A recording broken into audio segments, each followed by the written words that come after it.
afternoon, Source Nation, and welcome to SRN Live Television on the BTV Television Network. I'm Teresa Hannah, and you are in the spotlight with me, Teresa Hannah.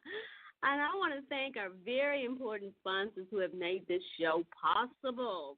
And they are Paper 2 Film Productions, Renovations, and Meet My Type Matchmaking, Zuliano Health, Wellness, and Fitness, Revolution Meals, and, of course, New Covenant of Praise Worship Center, Pastor Kenny Smith.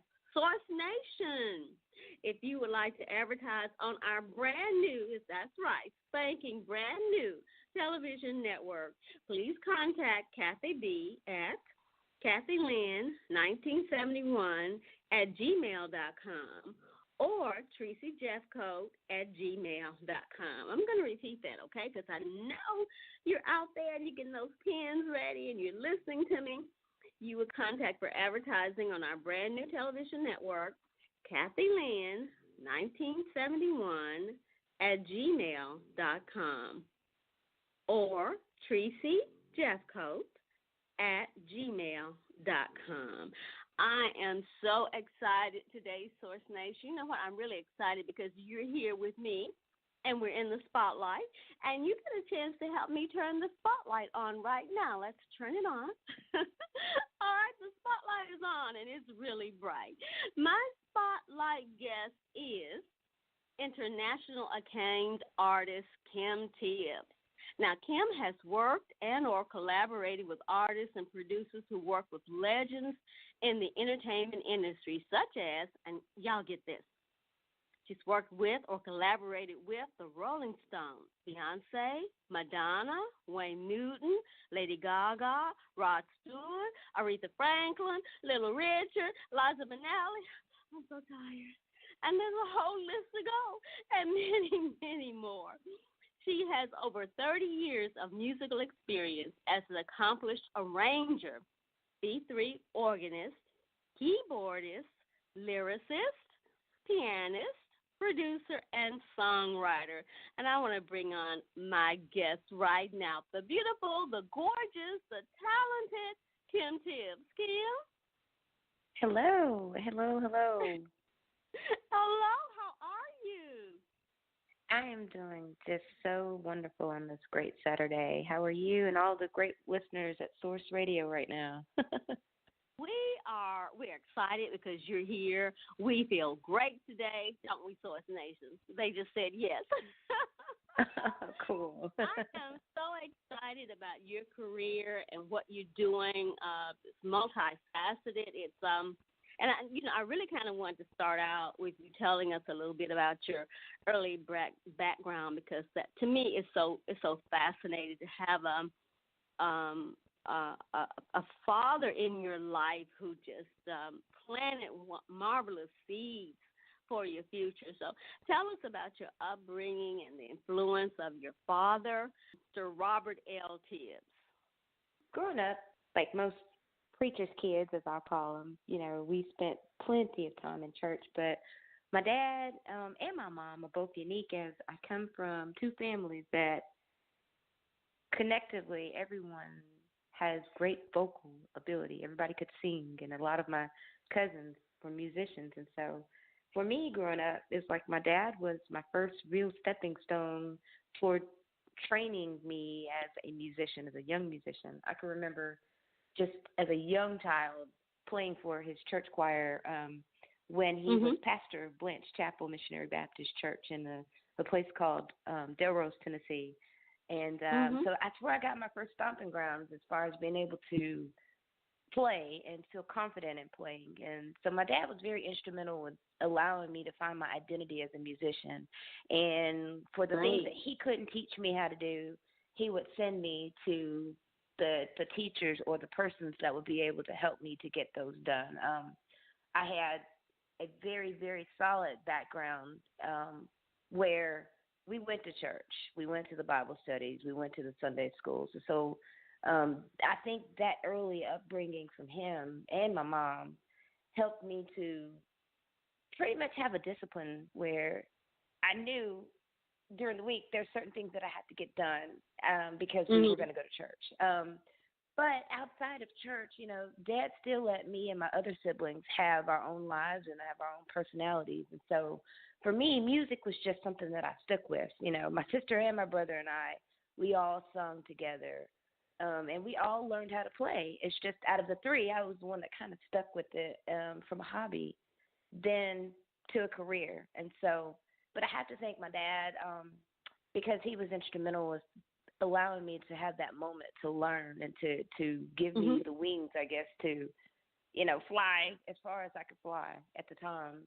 And even more instrumental, my dad, his family, his immediate siblings, all have a choir called the Tibbs Family Choir, which is here in North Alabama. Wow. And so my grandmother, who's deceased now, she was instrumental with being, I guess, what you consider the lead singer, so to speak, Margaret Hardin Tibbs. And so she would sing, and the siblings, my dad and his brothers and sisters, would be her background choir. And so out of that background choir, now I have probably close to 60, 70 family members that are still singing in that proposed choir today. And so that's just a background. I mean, if I'm not doing music, I'm up doing some music. If I'm not at a studio, I'm getting ready to go play somewhere.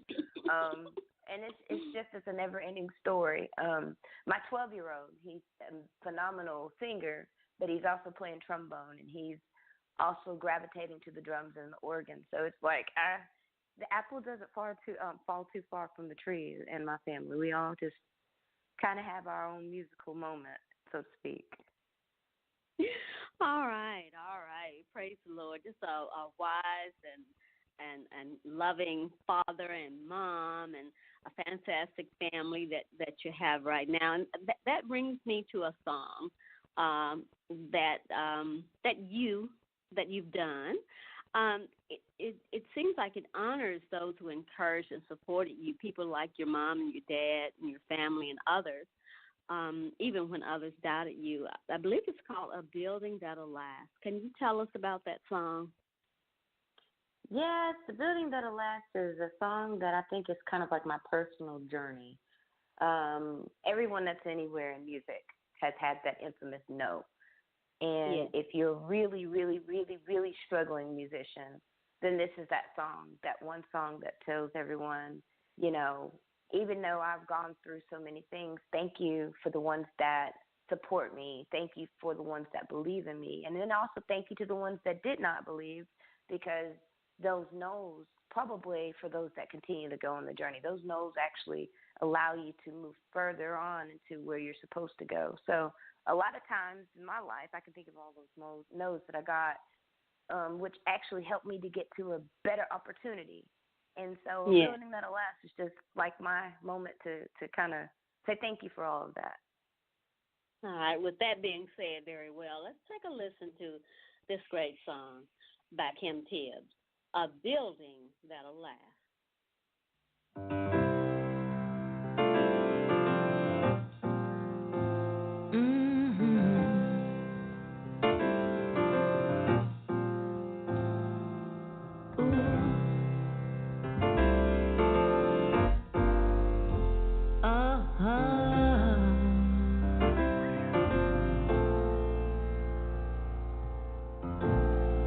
It's been a long road,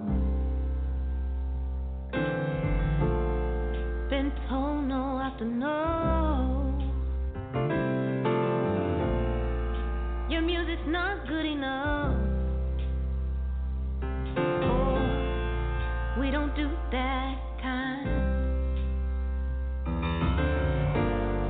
Been to a million places, seen a whole lot of faces, but I'll never forget the ones who helped me shine.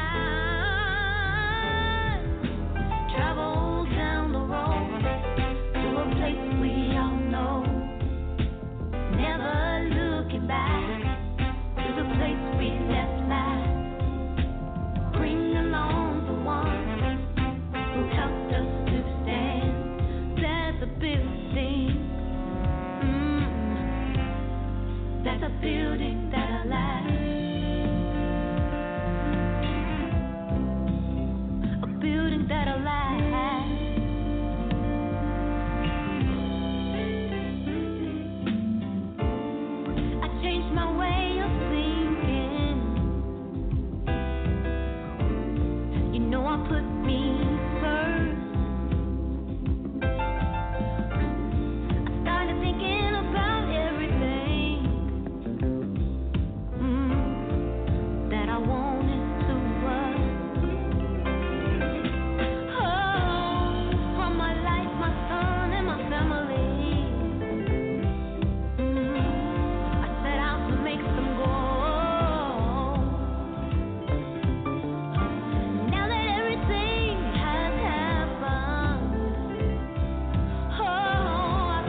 All right, Source Nation, you're in the spotlight with Teresa Hannah, and you just heard A Building That'll Last by my super guest, that's what I call her, Kim Tibbs.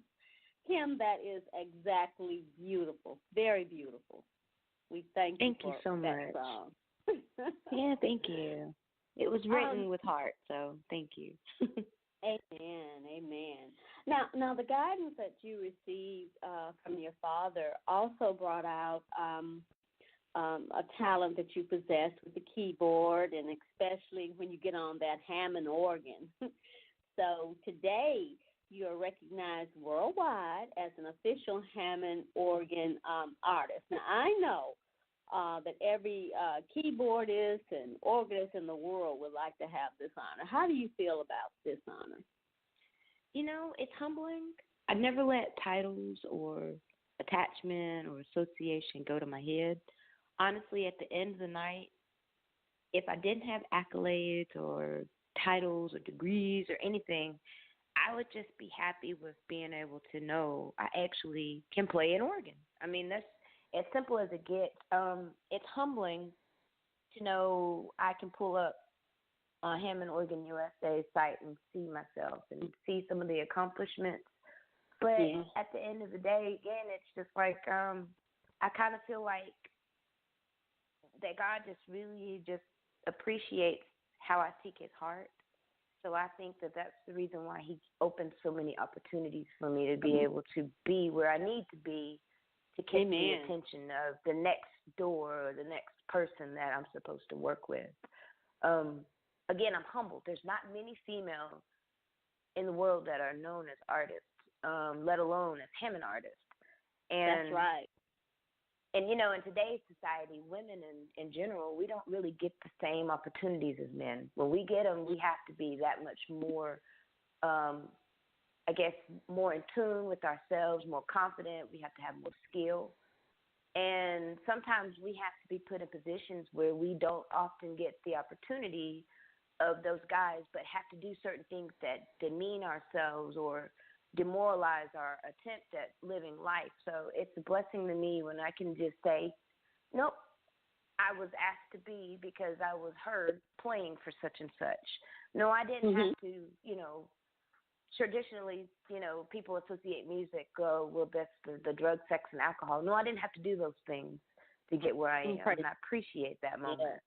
So for me to be a Hammond artist, because that's not the only company I'm endorsed with. I'm endorsed with several other ones, but just to be known as this girl can actually play an organ, that sometimes makes an announcement that I don't have to make, because I don't ever want to come across as the boastful person or the bragger or the person that has to be seen or you need to know me. I'm okay being in the background and have no problems doing that. But it's a blessing. It's humbling. And it's something I don't take lightly, and I thank God every day for that opportunity. So that's how I feel about it. Amen. But you know, you're so talented and you're so accomplished. And, you know, we thank God for giving you, you know, those abilities, because they're helping people in terms of healing our souls, the spirits, and sometimes even our bodies. But I want you to go back into some other things that have elevated you, and that's your educational background. Now, you hold several degrees. I won't say how many. There are many, but you have a doctorate of, yes, you have a doctorate of business administration and leadership. I feel that's impressive. How has your educational background weighed in on your career success? Has this had definite influence on how you have risen in your career? Well, I can definitely say that for what I do, most people don't have to have the degree for it. So for the listeners out there, don't feel pressed if you don't have a degree but you're a musician. However, when I have been approached by companies and they ask for my resume includes my education. That includes 7 degrees. You said you wouldn't mention it. I'll mention it. I'm working on the 7th one now. And so having that platform of education has helped me in many ways. It's helped me to incorporate myself as a real business. You know, it's more than just getting behind a keyboard or an organ and playing. It's more than just going into a studio and songwriting or recording with someone. There's business etiquette that we all have to do. There's things that we have to line up. There's publishing rights. There's royalties. There's different forms and formats that we have to do as a business. And there's also social media and marketing. There's things that you have to do in order to be known and seen. And so learning in the classroom has basically helped me to utilize the things that I use in the classroom in everyday life. I would have never known what an Instagram or Facebook fan page would do for my career had I not learned it in Marketing 101. I wouldn't have known about, bookkeeping and things as far as keeping myself ready for taxes if it hadn't been for financial management. I wouldn't have learned about contracts and that sort had it not been for my business, legal business classes that I took. So there's different aspects of my education that I'm using every day within the music business and music industry. And it's also helped me to not have to get a third party to do so many things in my own business. Like I could manage myself if I wanted to because I've taken the formal training to do it. But the thing is, there's a time and a place where you have to be realistic and you have to know what your time limits are. And so including the education has helped me to map out a plan of action that works for me, that I can actually do around the clock consistently, where I work for Kim Tibbs music every day, but also helps me to outsource to those that I need to outsource to when there is that moment. So there's things that you can do with your education. But, for the listeners that don't have it, don't feel like you have to have it. Because, again, I'm one of those persons that I feel that people, if you keep living and you keep trying to seek God and you keep trying to do all that you can to be a part of his kingdom, he'll put you in the right place and put you with the right people and hook you into the right camps that will allow you to get elevation. Yes, beautifully said. I want to switch hats just a minute because I also discovered that you are a fashion designer. You've been specializing in one-of-a-kind, bold, eclectic, and unique handcrafted pieces from women's fashions to household goods. I want to ask you, when did you realize that you possessed this artistic talent, and how do you see your work in this area used especially for the empowerment of women all over the world? It was a few years back. I was getting ready for a photo shoot, and I was doing the typical shopping, and there was nothing that caught my eye. There was nothing there that said, Kim, wear this during your photo shoot. And I wanted to have something that kind of resembled an Indian sari with the elements of what would be considered a wedding gown. Couldn't find it. So, and I prayed about it, and you know what? I feel like it was a voice that spoke to me and said, you know what, just go to a fabric store and pick out your fabric and you sew it. And so I took a chance 48 hours before a photo shoot, and I said I want to have 2 eclectic items, and my mom is a witness to this. She literally helped me sew myself into one of those dresses, and I cannot tell you how overwhelming it was because it was exactly what I wanted. It looked so eclectic and different that to this day, people all over the world are like, where did you find that one item? And then from that moment, I said, you know what, let me just keep going. So I just decided I'm going to keep creating. But what I ended up discovering was it wasn't just that I had an ability. It was like I felt like my hands, anything that I touched, it felt like it was just turning to gold because I was finding ways to do new things, learning new techniques, and So my sister, who is just a sweetheart, but she ended up seeing, okay, well, Kim really wants to be a designer, so my sister took it upon herself and sent me an entire course to do fashion based off of a French fashion designer and a fashion school in Paris. And I took the course, I took the instructions, and I did everything that I was supposed to do, and I learned how to professionally do things. And so from that moment, I just said, you know what, I'm going to do a fashion line. I think people would appreciate it. And so for me, it's empowering for me because I'm an African-American female, and I don't have to have the doors again that I've been given. I don't have to have the opportunities that I've been given. But what I feel has happened is because I try to stay as positive as I can, because I try to do as good of a job as I can, I think that those moments alone allow me to keep getting the door and the opportunities because people will tell somebody else about, hey, I went and I utilized this person's services and they were great. And so the reviews is what I'm getting, is why I feel like the doors have happened. As far as my fashion, I had one person who's an artist from the UK that has already worn one of my items, who loved it. It was just amazing. It was interesting. I pulled it off my back. I said, hey, I sold this. You take it. And she still wears it. She's like, I just love it, So you never know when you're going to be in a place where you can bless somebody else. And that's always my goal every day. Is how can I bless somebody else? It's not always about me, but how can I do something for somebody else? And so I just like what happens when I use my hands, whether it's music, whether it's fashion. People also don't know I actually know how to cook too. So my son it's like when I get ready to cook, it's not normal cooking. It's my hands.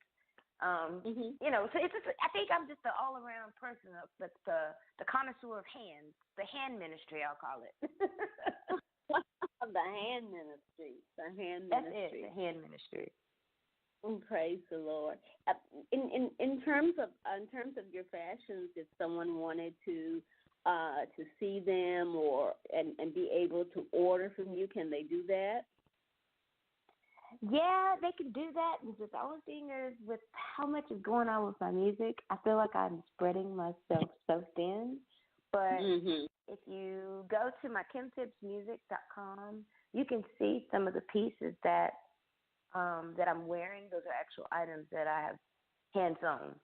And I highlighted some of those moments so that way people can know the eclectic thing that you're looking at is just not something you can buy in a store per se, but it is custom. So you can go to KimTibbsMusic.com and just kind of view and see what you like, see what you think. And then also, I'm one of those where you have measurements already. It's always good, and then you have an idea of what it is that you want. I'm that type of person where we can kind of craft it and piece it together and get the look you're looking for. There's so much talk today about women. I think that we're moving into the age of the woman. We kind of, we're breaking out, especially women of color. Do you see this this line that you're creating being something that can be worn by women to increase our self-esteem, to make us feel better about ourselves? How do you feel about that? I think that when I create anything, whether it's fashion, whether it's music, I feel like it's a moment of empowerment. I don't write songs that demean others. It's going to be very rare for me to write something that's going to have a hateful or hurtful tone. I live and strive in love and peace and joy. And so for me, I feel like today's society now, I feel like women have the runway where if they're ready to take off and do whatever their mindset says, it's the time that they can do it. We did not have that opportunity even all the way back as far as, it's the 20th century when we first started getting women's rights. And for the females of color, we still didn't start seeing those rights until like the 50s, 60s, and still to this day, we still have a lot of ground that I feel that we should be hoping to break ground in and making. But this, again, is the time where more and more you see different things taking place where anything is possible, you know. I don't think President Obama, as a kid, ever really, really imagined that, hey, I'm going to be the president of the United States one day. I don't think Meghan Markle realized one day she was going to be the Duchess of Sussex. But again, you do little things in your life called dreams. And when you elaborate on those dreams and you focus on them in your mindset, you basically put out that mental image as well as the energy to hopefully craft it back to you so that one day, if it doesn't happen today, it might happen 10, 20 years down the road, but it will happen, especially if you put the positive amount of work and energy going into it. It will happen. I tell myself every day, hey, Kim, you're going to be a professional songwriter. You're going to be this. You're going to be that. And some of the things that I've spoken on for years have happened. I never knew that I was going to have a number one album and a UK soul chart. But things that I used to do many years ago is I used to study the patterns of Aretha Franklin and Otis Redding and Wilson Pickett and Al Green. I would study what did they do to get international successes.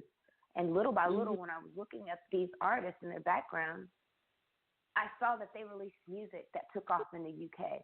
So in my mind, I knew, well, I've got to get to the UK some kind of a way. I've got to get my sound there. I've got to figure out how to cater to where soul music really, really took off for those artists that I feel are really noteworthy artists that I look up to in my own pathway. And so, again, when you mentally picture something, you research it, you think about it, you prepare for it, you act like it's there and it's happened, it will happen. And so for women in today, I think we need to have more women that are showcasing their lives, the good part of what they've done with their lives. I think, we can see where women are starting to showcase where they're not trying to be hurt by men anymore. We see where, women are coming out and they're speaking against hatred, against sexual inequality, against all kinds of activities. And it's good. It's time that we have a fresh start, a fresh slate where everybody is equal. It's not about race. It's not about culture. It's all about equality. And I feel like this is the time where we all can have one voice that can be heard, whereas 10, 20 years ago, no. That's really, and I really feel like this is one of those moments where we're crafting our tomorrow, and with hopes that the tomorrow that we're crafting will be one that will be very plentiful, bountiful, and peaceful. Amen. That was masterfully said. I couldn't have put that any better. And I know that women listening, Source Nation, they're taking all of this into their minds and hearts and souls to do. I feel that it's time for us to move to another song by you, Kim, and the song that I've chosen is one of my favorites by you. It's called Drifting. Will you introduce that song for us? Drifting was that one moment where I just kind of needed that moment to check out. We all have bad breakups. We all have those relationships to end. But it was that moment that I just wanted to kind of speak subtly but heal, but also just get beyond the right now moment and move on to something else. And so I guess Drifting was about that one moment when it was a serious, this has to end story for me so that I can get closure and peace. And so, but it's it's a modern throwback to again, good soul music for me. All right, with that being said, and it was said well, let's listen to Drifting by Kim Tibbs.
All right, Source Nation, you're in the spotlight with Teresa Hannah, and my spotlight guest is international acclaimed artist Kim Tibbs. We were just listening to Drifting, has sort of that 70s funk sound. I loved it. I loved it, Kim. Thank you. Drifting is one of my favorites off the album. All right. Let's talk a little bit about Kim Tibbs, the artist. I think that you are a native of Huntsville, Alabama, which is really just kind of down the street from me. I'm in a little community in Pulaski, Tennessee. But now you are a citizen of England and the world.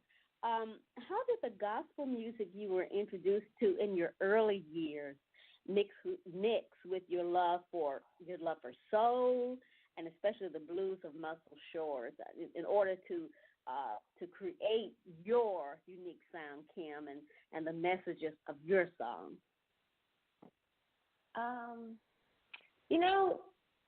Everybody in music, I play one of those intricate instruments where organ just makes a song. I don't know. I've always made the analogy. Organ is like if you're going to make a sandwich, I've always considered the organ as the bottom layer of bread because it just balances everything that you do in a song from what a horn section would be doing, or a bass note, or a piano, or drums. Organ just kind of is like the glue. And so for me, I was just able to perfect my own ear and just know the instrument. Like I just know Hammond Organ. I played it for so many years where you just kind of get used to it. It's almost like riding a bicycle. If you do it for so long, you just get used to it. And so for me, while working in country music or with R&B or soul, organ is just something that's just always been there. And so my love for gospel gave me a unique sound because although I'm not a considered gospel artist, you just hear the gospel roots because that's all I played all my life. And going from there to the different genres of music, kind of people want that soul sound. And so when I go in the studio, whether it's with, like, again, country music, they want that gospel sound. And it allows me to be able to be me. It allows me to play fluently the way I'm supposed to play as a musician. And so when I released music late 2016 in the fall, it allowed me to be able to be heard worldwide. I mean, it took me straight to London. The label that currently under Expansion Records, they approached me 2 years ago with a license for I Need You for Your Love. And I didn't know that at that point that I was actually getting ready to launch a career as a solo artist because I was just wanting to put my sound out. I'd been in the backgrounds for many years working behind the scenes for artists. And so putting my sound out was just kind of like, okay, should I do it? I was second guessing. And so just doing it allowed me to be able to see that people around the world do appreciate it. And so going into the UK, the scene of music there is just so overwhelming that it's just amazing. I wish that American people could travel to Europe and just see the difference in how people treat artists, how they listen to the music, how they interact with musicians. And you might have okay material here, but over there, if you have a really good polished sound or a sound at all that is really likable, people will buy your merchandise and will support it. Radio announcers and DJs will support your sound. And so the love that I received there was just so overwhelming that it was almost like, it's kind of crazy to not go if you have the opportunity. And so the opportunity arose to visit, which led to performances, which led to let's make a move. And it was probably one of the best things I'd ever done in my life because for the first time I did something that I felt like was a dream. I always said I wanted to move to Europe, kind of like some of the pioneer musicians that I've followed, like the Quincy Jones or just many others that have gone to Europe to perfect their sound or to learn a different way of doing music and all. And so it's just really been helpful. So that gospel comes out of me every day. Speaking about that gospel, "Come On By" is a torchy number. It tells about this song. It embodies that gospel infused harmony with blues. I simply love that. This song, "Come On By," can you tell us a little bit about it? Because that's the next song I want to put in the spotlight. Okay, "Come On By" actually is funny. It was supposed to be a song that I was writing for a country artist at the time. And right. Interesting. "Come On By" was supposed to be a country song, and but in the demo that I did, I sent that version. And when the artist got it, they were like, "I love it as is. May I make a suggestion? Why don't you actually release this?" And I was like, well, I didn't think about it just because I was just trying to push off as a songwriter to somebody else of what things that I do. So "Come On By" for me was just, I wanted to do something that was a throwback on if Ray Charles was still alive, if B.B. King was still alive, what would the two of them do together? And that's kind of what happened. So that's how I came about with "Come On By." All right, let's take a listen to it. "Come On By" by our spotlight artist, Kim Tibbs.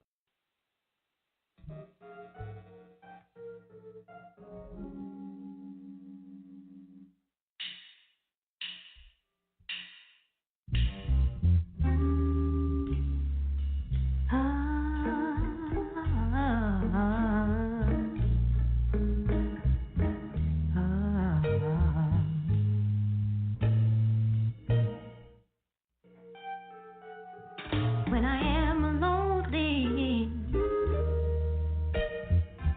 call me, baby. Get in a hurry and come and see me. I need a moment of you. Please come on by.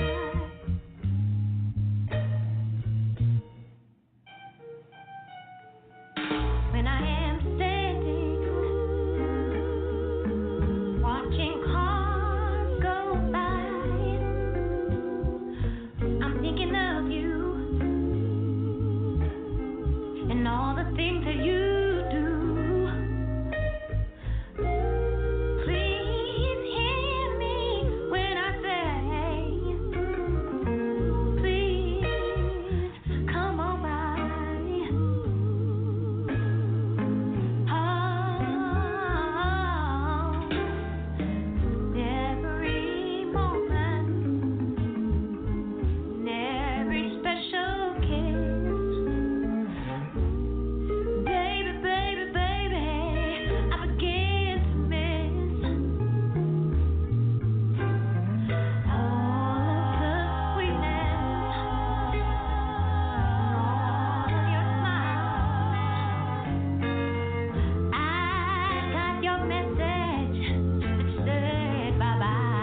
Man, that was beautiful. Come on by. I tell you, that just touched me. Just a beautiful song. Thank you so much. Thank you so much. We're quickly, thank you. We're quickly running out of time here in the spotlight with Teresa Hannah, with Kim Tibbs, but I just need just a little bit more time because there were just a few things that I wanted to touch on before we leave this interview with you. And one happens to do with some of your projects and your media. If you could tell us just briefly, one of the projects I want you to tell us about is it's Luxury Soul 2018. Can you tell us about that briefly? Yeah, Luxury Soul 2018 is a compilation that Expansion Records puts together every year for the top soul or R&B musical moments of the year. And so for both the years 2017 and 2018, I have had music featured on both of those compilations, and it comes out under Expansion Records. And that's a humbling moment. They don't pick just anything. And then usually what happens is they pick the songs that were pretty high ranked throughout the year, I guess, within the official UK soul charts and different charts in Europe as well. And so the music that people kind of request in the different radio or even, and considering that I'm under Expansion, they basically pick the songs that they feel like are the greatest responding songs that people actually play and purchase. And so My Better Side was featured on this year's Luxury Soul 2018, and that was also a number one on the UK soul charts, which was really humbling again, just because I feel like I just like to do good music. Stuff that sounds good to me, I feel like hopefully might reach the ears of others. And so that's a humbling moment. You do. Wonderful. What about some of your movies or soundtracks, TV shows, some of those that you can share with us? I have an active open contract again with NBC Universal, so I'm always forever pushing product that way or trying to get things featured. As far as soundtracks go, I'm currently writing. I'm currently doing some projects as we speak, source writing and trying to make Christmas music for one project that's coming out this year at the end of the year. And then also I have two other projects that I'm currently working on for original soul retro-infused music for next year. And so in the past, I've had things that was presented. Michelle Darnell, I had a soundtrack that was on that movie originally. Just, whenever I can get my put my foot in the door, I always try to do whatever I can to give the person or the music publisher what is it that they're looking for exactly, and then walk away with a win-win situation, because that's another moment that I was able to give something to someone else that they stopped from me. So that's what's going on in the soundtrack world right now. Amen. That's great. Are there other special events or upcoming concerts that we need to look forward to by Kim Tibbs? Yes, I have. Right now, well, first of all, I'm working on a double album right now called Defiance of Completion. And so that's going to be slated later on in the year. A couple of new singles that's going to be coming out around the summertime. And I'm doing a European tour later on in the middle of September that's going to cover the UK in different parts. And right, come on. Also Croatia and also in France. And so just really all around, it's going to be really cool. I get to see some really new great faces. But again, it's just about playing music that I feel like people will be able to gravitate to. So I'm appreciative of that. Just having fun, treating life like what it's supposed to be, which is about peace, love, and harmony. All right. Now, how can we follow you, those that want to purchase your product, or we need information of how to do that, or how to get in touch with you for concerts and whatnot? Okay, so the first place to find me is on my official website, which is www.kimtibbsmusic.com. The second thing, if persons want to purchase music, I'm on every downloadable platform between iTunes. I'm on SoundCloud. I'm on Spotify. I'm in the Amazon store. I'm even in Barnes & Noble. You can find me everywhere to purchase items. As far as keeping up with what's going on, I'm on Instagram, www.instagram.com/Kim Tibbs Music. Also, Facebook, my official Facebook page is www.facebook.com/Kim Tibbs Music. And Twitter, if you are a Twitter user, @TibbsKim, @TibbsKim. And, just keep your eyes and ears open. I update. I just got back from the Music City Jazz Festival last night with my friends Nick Coleon and the All-Stars from Chicago. So I'm always somewhere where there's music. It's always a never-ending story of music. So just keep your eyes and ears open as you never know. It's going to be a day where it's just going to pop out of the sky and I'm just going to have a bunch of new stuff waiting for everybody. Well, we will do that. We will do that. And we want you to give also at this time to give a shout-out to your family. I'd like to shout my mom, who's out with my sister right now in the D.C. metro area, my brother and his wife in Charlotte, my 12-year-old who's probably going to be very antsy and ready to go get something to eat in a little bit, and all of my fans and friends and family, those that follow me. Thank you for the love, the support, and for Source just Nation. keeping your – yeah, Source Nation, you guys have been very good to me. Just thank you for just keeping me in your radar. I don't take any of that lightly, and it's very humbling to be able to speak about what's going on and how things are going and what's next. Oh, Kim, I have enjoyed so much this time with you in the spotlight with me, Teresa Hannah, and my wonderful, wonderful international star artist, Kim Tibbs. We're going to be saying goodbye, but before we do, there is one song that I love that my audience has just got to hear. It's called "I Need You for Your Love," and I want you to introduce that, and then I'll have a final statement, and then we'll go home. Okay?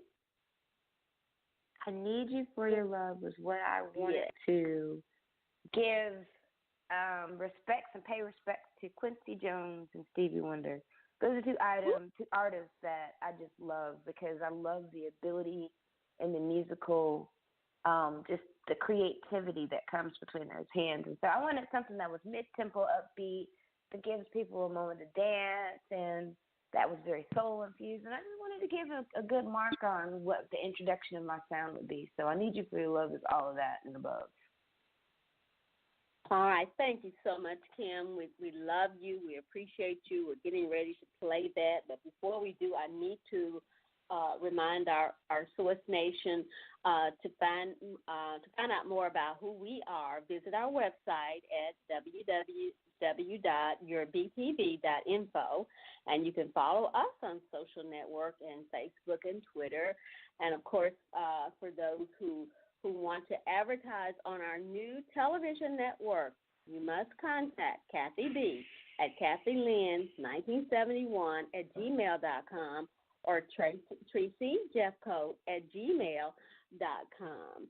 And then also I want to give a shout-out to the people that make me who I am, and that's Teresa Hannah and Associates, and you can contact us at 615-636-0657 if you need me to come for a particular program or to cover a particular event. You can also contact Axe Management, my management company, Felicia Knight.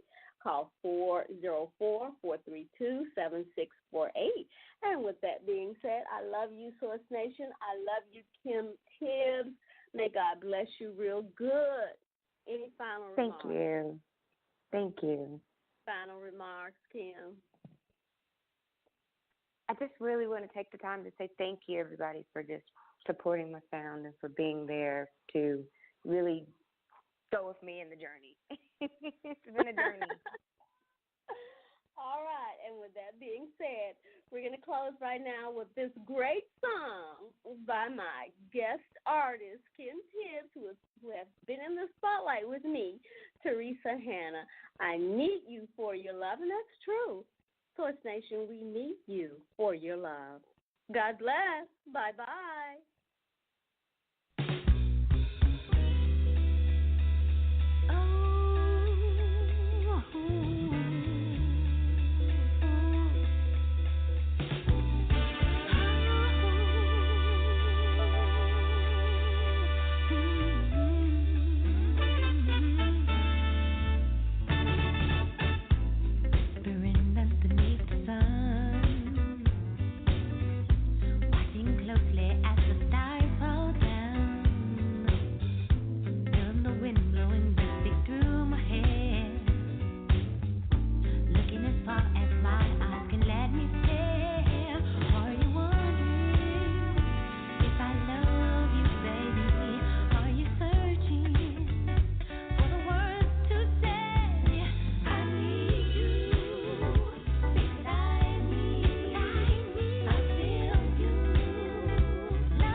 Get at me for beats, yo.